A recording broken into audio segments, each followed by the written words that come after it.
Welcome to another episode of IT Audit Simplified. And today we'll be talking about ITGCs or IT General Controls, which is really important topic. IT General Controls. We'll also be talking about ITAC, which is Automated Controls. And then we'll also talk about reports, reports testing, another very important topic.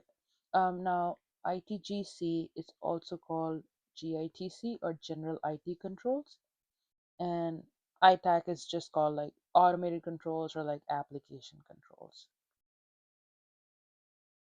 like a few other names. But then again, we'll be taking a deeper dive into each of these different controls. We'll be using simple definitions and real world examples to actually understand them. Now, before we take a deeper dive into each of these different topics, let's start by concluding our last video because everything is in a continuous flow. Now, if you remember, we talked about risk, which is possibility of a loss or an undesirable event. And then there are controls to help us either identify or reduce the risk. And then we talked about auditors coming in and then they are evaluating the controls that are in place from management. So you have the risk, for example, someone has a wrong person has access to financial data. I'm just going to write wrong person access. And a control could be, oh, in order to reduce or prevent wrong person having access to sensitive or critical data, you can have approvals, one round of approval, two levels of approvals in place, that an access gets reviewed before it is actually being granted to a person. This helps us reduce the risk that, the access was granted to the wrong person. And as auditors, they're going to come in, they're going to evaluate, okay, what is the process in place for providing approvals, stuff like that. Really simple. Now, let's talk about today's topics: ITGC, ITACs, and then reports. So let's actually start with the bigger picture, you know. So there are systems, basically like ID systems in place, correct, which contain financially relevant data. Now, this could be different kinds of data. It could be data related to access, which person has what kind of access in a department. This data could be, let's say, a listing of jobs. If you don't know jobs, don't worry. We will have another video just to talk about, different kinds of jobs and how to test it. But think of it like a list of automated or repetitive tasks. Risk of automated repetitive tasks.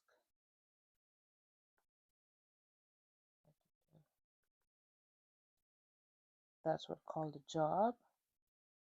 Or it could be a list of, let's say, all the changes, all the different changes implemented to production.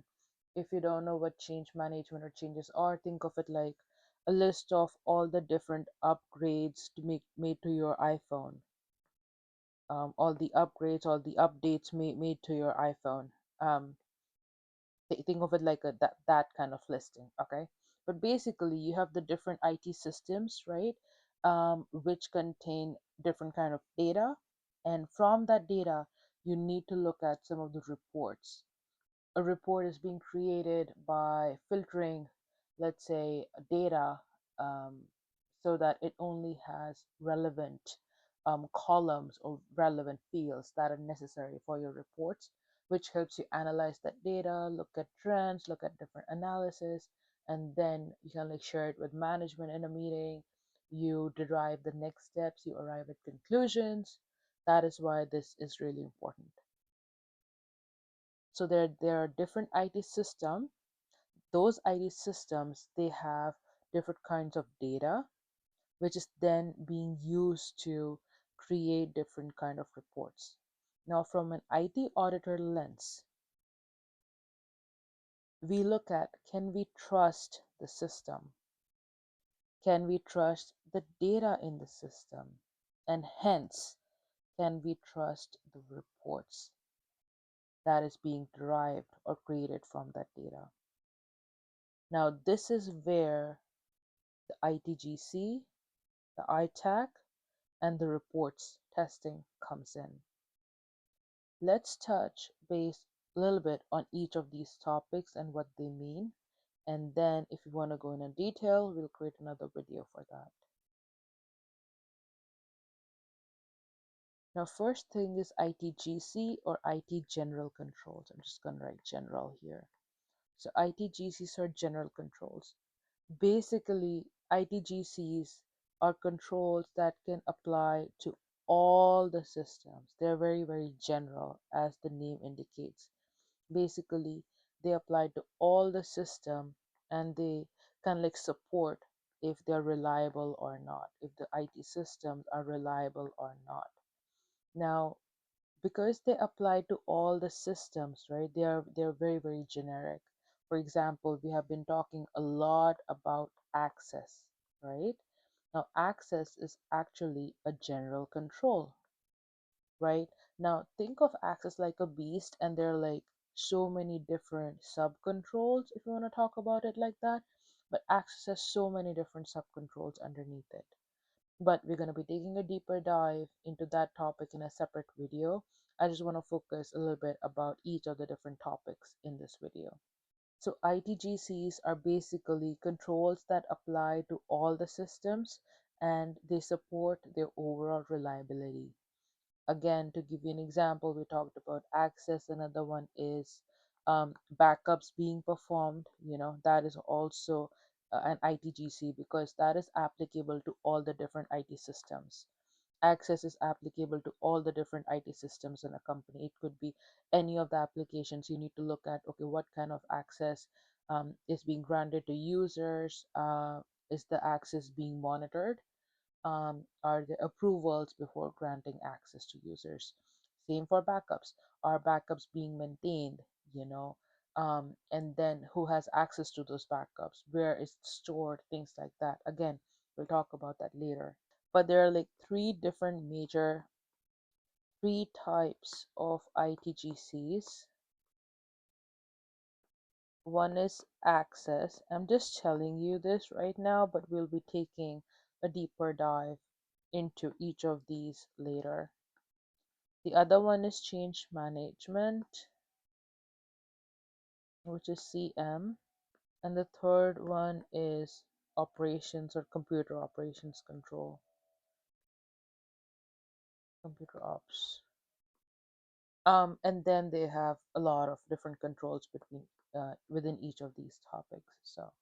Okay, so we covered ITGCs. Let's move on to ITACs, which is automated controls or application controls. Automated controls. Okay, so ITACs, from a CISA perspective, there are controls that are built into, very, very important, that are built into the application. And they help management as well as auditors ensure that the data is being processed correctly. Now, because they're built into the application, they are application specific. Some application controls might not be relevant to all of the different applications that are within a, a company. However, on the flip side, ITGCs or the general IT controls, they are relevant and applicable to all the systems. They are relevant and applicable to all the IT systems in a company. Whereas ITACs, they are built into the application and they're very application specific. For example, if you have an application that helps to provide, let's say, calculations or totals of, let's say different assets that a company has. Let's say there's an application that helps us provide the total value, the current value of different assets within a company. Then that is an ITAC. A control that is in place is an ITAC. It's not going to be part of general IT controls. Again, this can be a little bit confusing, but we're only just looking at the headers right now. So ITACs are controls that operate within the system itself. For example, input validation, it could be here. Input validation, that the data being entered into a particular IT system is valid, right? Only valid data is being entered. There could be another example, like we talked about, is system calculations, like this one here. There also could be automated checks in place that the data is correct. Automated checks. Again, we will talk more about this in another video. So ITACs help us answer the question that, oh, can we trust how the system processes the data? Again, this is relevant or applicable only to the system itself.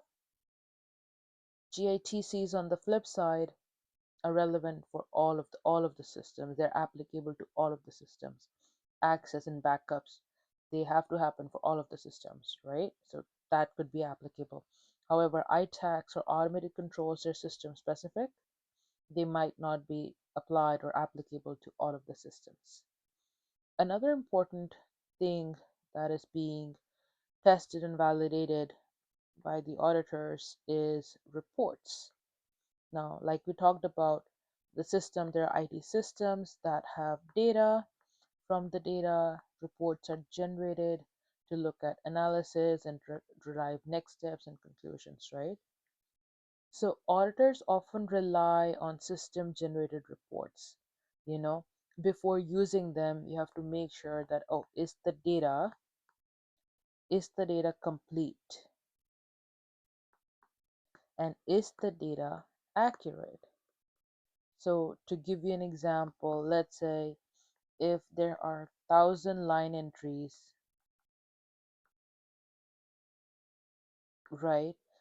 Like 1,000 line entries of data. Let's say it could be 1,000 people in this case, and then you are looking at an HR report, right? For the 1,000 people, we're looking at, okay, the name, the employee number. You're looking at when they joined the company, um, and then other relevant details, right?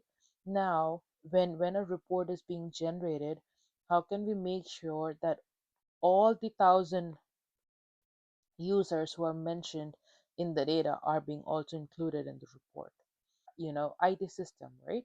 They already included his name as Jonathan instead of John, right? Like these are some of the issues. Hence, data completeness and data accuracy tests are really, really important for reports to make sure that the data is complete and accurate.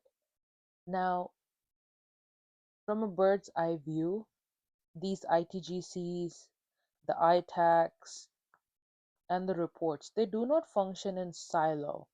Now, let me give you an example as to how they work together. Now, if you're testing access, which is an ITGC, it's a general control that is applicable for all of the systems. If you're testing access, you might have to rely on the HR report, right? And now, HR report gives you information about all of the employees, their birthdays, their name, their employee ID, the department, what kind of title, things like that, right? Now, if you're looking at access-based control, who is a user, what kind of access they have, and what kind of permissions they had, was approval obtained, right? And you need to rely on the HR report for that. Again, if this doesn't make sense now, it will make sense later when we're talking about access in detail. Now, like we discussed, if you're testing user access, you might rely on a report that is showing all the users, which is the HR report. But first, you need to validate that report to make sure that it is complete and accurate. Very important. That's how you remember stuff. That reports are CNA. Again, it's basically talking about can we trust the output from the report. Now, just to sum it up, ITGCs or general IT controls or IT general controls help ensure that data is reliable. ITAC and or IT automated controls ensure that the data processing is correct. And then you finally have the reports that help ensure the testing of reports help ensures that the output is complete and accurate. Very, very important for reports.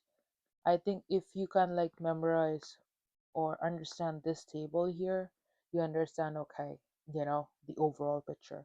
If you understand this flow, system, processing, and then output, you'll understand a big part of IT audit and CISA.